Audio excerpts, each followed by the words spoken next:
Good morning. This is February the 28th, Wednesday. I'm Ron. Welcome to Storytime.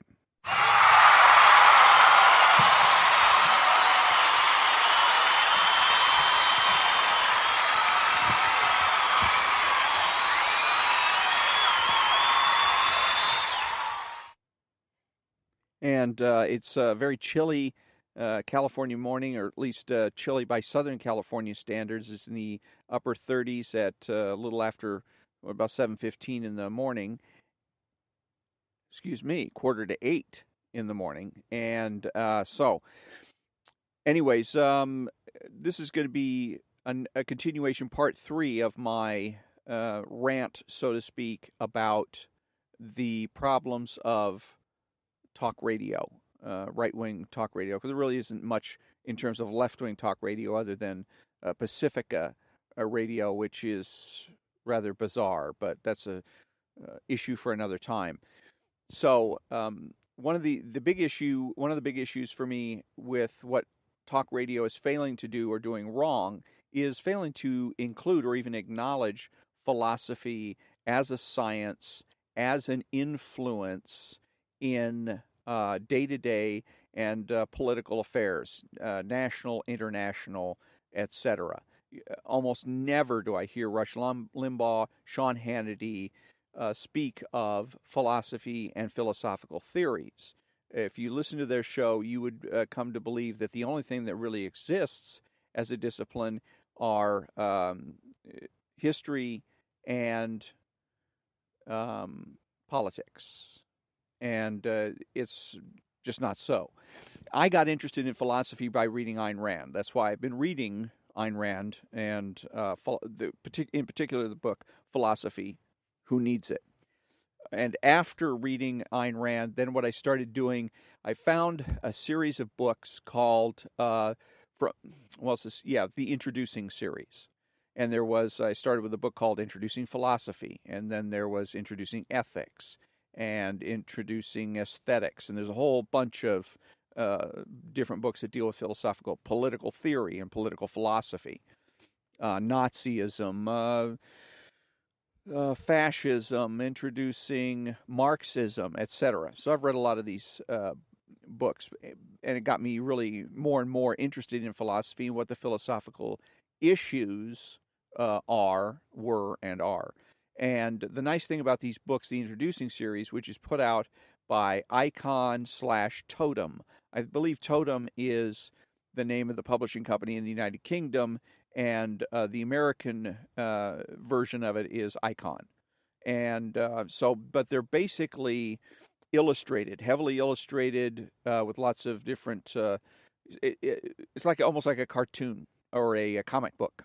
So it's comic book style, and so it makes it for more entertaining reading. It has a tendency to be more story oriented, because we as a society have become and are becoming more and more like a society that communicates via storytelling and verbal picture painting. And so these are the kinds of books that fit right in with it. It's very comfortable and easy to read and understand a lot of these subjects, even when you're getting into things like postmodernism and whatnot. So that's what got me interested in. She's what got me interested in philosophy. Started reading the Introducing series. I also then picked up some Mortimer Adler. uh, Dr. Mortimer Adler was on the board of Encyclopedia Britannica. He died, I believe, in the 80s. He passed away, and he wrote a lot of books on philosophy and philosophical theories. The first book I started with was, I believe it was called Aristotle for Everybody. And it was a very clear, lucid explanation. He writes for the butchers, the bakers, and the candlestick makers. This is not where he's out like writing a PhD thesis, where you got to rush to the dictionary every couple of sentences or something. It's very easy to understand, and his audience, again, is Joe Everyman. So that's where, again, I got more interested in various the philosophical issues that are going on, and he helped to um, to solve some of the philosophical problems. Ayn Rand solved some of them, and he has solved some others. And one of what I've really come down to in terms of philosophy, in terms of metaphysics, epistemology, and ethics. Metaphysics is the study of reality, and there's a sub branch called ontology, which is the study of existence. And then you also have a cosmology, and the cosmology is split into atheistic cosmology and theistic cosmology. So, and then on what rests on top of metaphysics, because it's all foundational, is epistemology. And epistemology is the study of knowledge. How do we get knowledge? All of that kind of thing. And then on top of that rests ethics, which is the study of morality, the idea of what it is. Are there universal rights and wrongs? That's the main issue in ethics. And then on top of that is politics. And then on top of that is finally aesthetics, which is the study of art, and axiology being the study of beauty. So everything, it seems to me, rests on the metaphysics, and metaphysics basically, reality is that which is limited, that which is defined and has definition. So I was thinking about that, and then I thought, well, what about the universe? As the universe is infinite, but it's real. And so I thought about that for a while, and I thought, if that's the case, then there's a problem with the idea that metaphysics is, or reality is, in essence, definition, or that which has limits. And then it occurred to me basically that there is no conflict here, that the universe, considered in its entirety, is imaginary and therefore unreal. What is real is, or are, the objects in the universe, such as planets, stars, nebulae, etc. Because those are items that are limited and are defined by their size, defined by their weight, defined by their gravitational pull, etc., etc. So those have definitions. It then occurs to me that epistemology, the study of knowledge, is basically that knowledge is the acknowledgement of limits, and that what you're seeking to do with knowledge, in essence, is define things, to define the things around you, create or name or discover definition and definitions. And then on top of that is ethics, and ethics is, in essence, limits also, limits on behavior. That the question you're fundamentally asking yourself with ethics is not just what should I do, but how far should I go in any given situation? If you get cut off in traffic, how far should I go to achieve some sort of justice? And it seems to me that the essence of justice is recognition of the individual, that when an injustice occurs, the essence of any injustice is the negation of the existence of a particular individual. So in this particular case, you get cut off in traffic, it's basically as though the individual is saying, sorry, you don't exist, you're not here. And so my want is then to let this individual know, you're wrong. I am here, I do count, and I do matter. The question then for me ethically is, how far should I go to let this individual know that I am here, that I count, and that I matter? That's to me, the fundamental issue of ethics. So, and those are the issues that we're struggling with each and every day. And again, they're important because all of that informs then politics, which is also about definitions. It's also about who stands where, who is a Democrat, who is a Republican, who's a libertarian, who's a socialist. And so you have to have all those definitions. It also goes into debate. You cannot have a debate without coming to terms, which means defining one's terms.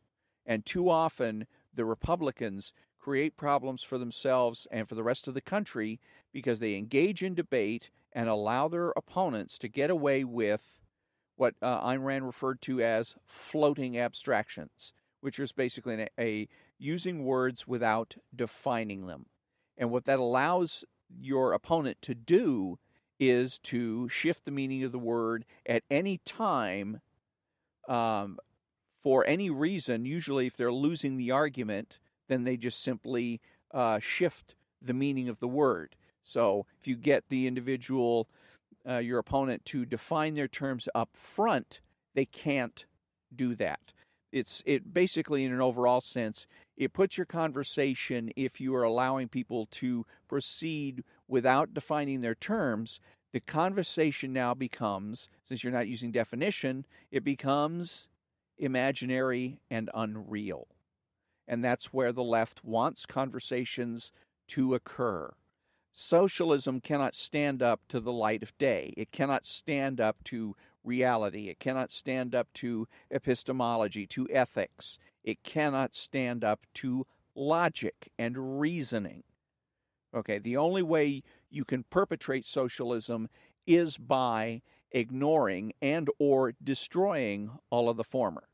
Okay, and that's what socialism has done. There have been a number of socialist philosophers that have come up with philosophical theories that say that in metaphysics, that reality simply does not exist.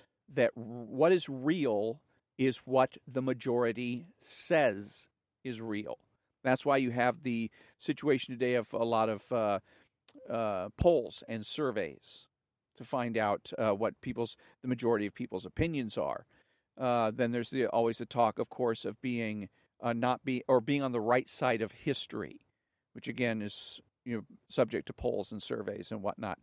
So that, and then if you're going to have metaphysics where you say that reality doesn't exist, that everything is a matter of consciousness, that everything is psychological in nature, psychology being undefined and therefore unreal or imaginary, then what does that say about learning or knowledge? Is learning possible? Well, no, of course not. There's no way to learn and know anything if nothing exists objectively. And if that's the case, where we can learn nothing and know nothing, then there cannot be any universal rights and wrongs. Okay, then that's how we get to what is called scientific value relativism. And so it's all built on smoke. It's all built on a cloud. It has no foundation whatsoever. But that's the only way socialism can be perpetrated, and it has been perpetrated fairly successfully since the fall of the Berlin Wall. The socialism in this country should have been dead after the fall of the Berlin Wall if the people on the right, conservatives at all, had been doing their job. And their job, as they defined it at the time, was to be a bulwark, a wall, a stopping force against socialism. But obviously, they haven't been doing a very good job. If news accounts are that we see today are to be believed in terms of what's going on campuses and the one percenters, the Occupy movement, etc. It seems that it's still here and still a potent force, and it should not be if the Republicans, Rush Limbaugh, Sean Hannity, especially, who have millions of listeners apiece, have been doing their job and really know what the heck is going on and have at least a rudimentary understanding of philosophy and philosophical issues. And had they had that understanding, I believe that socialism would indeed be dead today. But because they don't, they have a tendency to make mistakes and then make the same mistakes over and over and over again. One of the biggest mistakes that they make is allowing themselves to be put in the position of proving a negative over and over and over again. You listen to their show, and people will ask a question that says, why not? Why not this? Why not that? That's not the question. The debate always starts with the presumption for the status quo. Okay, we make the presumption for the status quo. Then, if there is a prima facie case for change, then we can go into what kinds of change. But the burden of proof as to whether or not we should change and what kind of change should occur is always on the people that want change. The little secret that the left has been using, and the reason that they have been making so much progress, quote unquote, is because they are successful over and over and over again into manipulating and, in some cases, bullying and intimidating people on the right into trying to prove a negative. And it's impossible. And then eventually the person on the right gets worn down. They either then one of two ways they give up. They give up and go along with what it is that the left wants, or they give up and just shut up and sit out the debate. And then that's how we end up with legalized marijuana in California, for instance. I remember distinctly a radio personality here in Los Angeles on KFI that was giving advice on on how to vote in 2016, and one of the last things that he said about their little voting card and how people should vote, their advice was, go ahead and vote for the legalization of marijuana because it's inevitable. And that's the whole point for the left, is using psychology and putting somebody in the position of trying to prove a negative. And if you've ever been put in that position where somebody says, well, why not this? Well, you're at a loss. You know that there's a damn good reason why it shouldn't happen, but you're at a loss of trying to explain it. And you think to yourself, well, if I can't explain it, I can't explain it to myself, I can't explain it to others, then maybe I'm in the wrong. Maybe I need to change my mind, get with the rest of society, and go along to get along. And you don't. What you simply need to do is catch that, listen carefully to what's being said and what's being asked of you, and refute it. In this particular case, if somebody says, what about why not change? The answer is always, but why? Things are fine the way they are. Why should we change? Marijuana, for instance. Marijuana was illegal. It was considered a controlled substance. It's still illegal as far as the federal government is concerned. And it was illegal as far as the state was concerned. That was the status quo. Illegal. You could have, I believe it was under an ounce was considered a misdemeanor, and you get a ticket. Other than that, then it's a felony and you're looking at jail time. So if you go ahead and say everything is fine the way it is, it's fine and dandy to have marijuana being illegal, a Schedule C or whatever the schedule is type of drug, and that the only way that you can get any THC is if you get a prescription from a doctor who will prescribe THC gel caps or tablets or pills or whatever, especially for people that are undergoing chemotherapy. But you say that everything's fine the way it is. Why not? Because everything's fine the way it is. Okay? And then it goes back to the other person, and they have to come back and prove. They have to submit evidence to you. They have to convince you rather than manipulate you. Rather than using psychology, they would have to approach the problem intellectually and logically.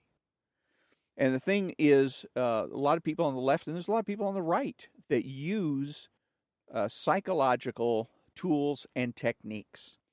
And it's tempting to use because it's much easier. You really don't have to know that much to be able to try to manipulate, or in some cases psychologically bully and intimidate other people. Because basically, we learned how to do that. Each one of us learned how to do those things when we were children. We learned how to manipulate. We learned how to try to put our parents, again, in the uh, when, well, you can't do XYZ. Well, why not? Say, and then the parents are in an awkward position of trying to prove a negative. Most often they said, because I said so. And that kind of ends things. But then you find another tool or technique to try to manipulate from there, or bully or intimidate from there. Another way of doing that is to say, well, don't you want to see me do well? Don't you want me to be happy? Or if you don't, I'll throw a temper tantrum, making a threat. So we learn all these tools and techniques again when we're children, very early, 5, 6 years old, and we continue to learn them throughout our school years. We learn a whole lot of it in junior high school. How many times have you run into the person where you got an A on a paper, and so you're going out telling your friends, "Wow, I got an A on a paper," and there's always that one kid that says, "So what? Big deal. Anybody could do that." Did you get 100%? Uh-huh.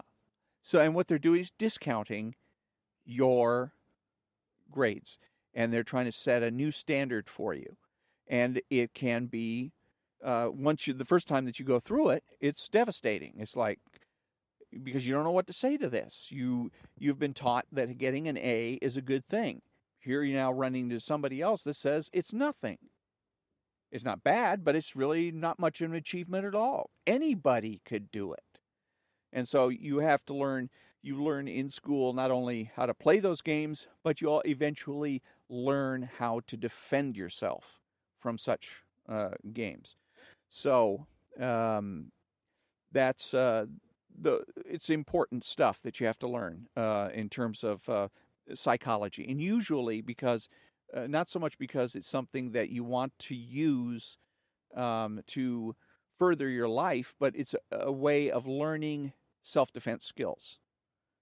Verbal judo, so to speak. So, and anyways, like I said, so with Sean Hannity and Rush Limbaugh, they are very often, since they're not unaware of philosophical issues and what the issues of the day are, metaphysics, again, it goes back to reality versus, or it would be objectivity versus subjectivity, or subjectivity versus existence versus consciousness. And in epistemology, one of the key issues is all knowledge innate? In other words, we're born with it, or is it acquired? Are we born pretty much a blank slate and we learn as we go along? And I think the answer to that one is obvious by the evidence of our senses, which is another philosophical issue. To what degree can we trust our senses, or can we trust them at all? And so the people on the left would say no, and everybody else should be having the right answer, which is, of course we can, and we know that we can. So, but that's a fundamental issue in epistemology, is innate versus acquired. And that has issues in terms of if all knowledge is acquired, then education makes sense. You want to educate yourself, and you want to go as far as you can in terms of your education. If all knowledge is innate, you're born with all the knowledge you're ever going to have, then education makes no sense. It's ridiculous because you're not going to learn anything anyhow. The only thing then you would do is you get into training. And basically that's what you're going to find on the left. The left is more interested in training and less interested in education. And then you have the ethical issues. Whether or not, and the fundamental ethical issue is, are there universal rights and wrongs? And if there are universal rights and wrongs, then we have the basis on which to make ethical judgments and to try to achieve justice. If there are no universal rights and wrongs, then we have no basis on which to get any justice. No justice is possible. So, and again, Sean Hannity and Rush Limbaugh demonstrate that they have little to no knowledge of these things. Their analyses are always shallow because they analyze everything strictly through a political prism. Uh, Democrats try to achieve power, and their answers to why they want this power is because they want power. I mean, it's kind of a circular or repetitive argument. Everybody wants power. The Republicans do, Democrats do, libertarians do. Just because somebody wants power doesn't make them automatically wrong. It's about how they go about getting power that will make the difference in terms of whether or not they're right or wrong. So, anyways, yeah, like I said, those are some of the beefs that I've got with Right Wing Talk Radio. And tomorrow, I'm going to pick up again with Ayn Rand's philosophy, Who Needs It? And until then, thank you very much for joining me, and have a great day.